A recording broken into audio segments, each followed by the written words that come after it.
Étienne Klein, bonjour. Bonjour. Pourquoi faut-il continuer à rêver au voyage dans le temps? Mais est-ce qu'il faut vraiment rêver? Est-ce qu'on en rêve? D'abord, moi je pense qu'il faut être très prudent. Les voyages dans le temps, ça peut être dangereux. Parce que quand on parle de voyage dans le temps, on suppose d'aller directement vers le futur ou bien de retourner dans le passé.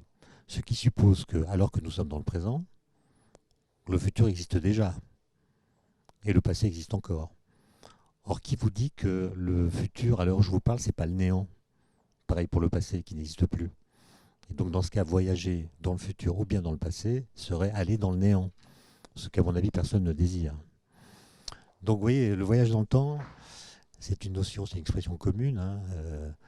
On fait croire qu'on en rêve, mais en réalité, personne n'a jamais réussi à raconter un voyage dans le temps, puisque tous les romans de science-fiction qui l'envisagent mettent en scène en fait deux temps différents. Il y a d'une part le temps du voyageur temporel, et puis le temps dans lequel il voyage. Si c'est le même temps, c'est plus un voyage dans le temps. Donc on peut raconter le voyage d'un temps dans un autre temps, mais jamais un voyage dans le temps.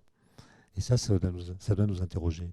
On a tous rêvé, par exemple, de retourner dans le passé parce qu'il y a telle époque qui nous fascine, ou il y a eu tel événement historique auquel on aurait aimé assister.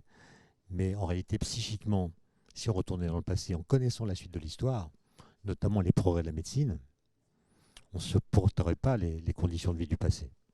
Aller chez le dentiste en 1920, ça demande un courage que personne n'a aujourd'hui, connaissant les progrès qui permettent de ne pas avoir mal chez le dentiste. Donc est-ce que c'est une piste de réflexion qui est un peu caduque, qui ne mérite plus d'être explorée?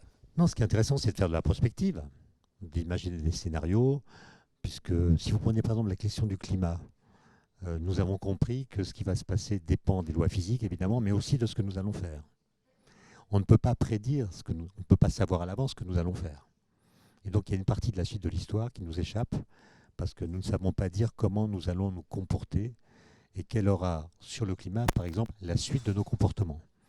Et donc, il faut faire des scénarios, envisager différentes possibilités et voir à quel type de conséquences elles mèneraient pour, c'est du moins ce qu'on espère, que nos actions présentes rétroagissent à ces informations et qu'on corrige le tir pour autant qu'on ait des marges de manœuvre afin d'éviter ce qui nous apparaîtra comme étant le pire des scénarios. Donc la prospective, c'est évidemment très important. La simulation permet de la développer, mais ce que je conteste, c'est le fait d'appeler ça un voyage dans le temps. C'est juste une façon de parler. Mais parler du futur, ça n'est pas la même chose qu'être dans le futur, puisque quand on sera dans le futur, nous dirons que nous sommes dans le, nous dirons que nous sommes dans le présent. Donc voilà, il s'agit de préciser un peu le vocabulaire pour bien penser ce qu'on fait. Merci beaucoup. Merci à vous.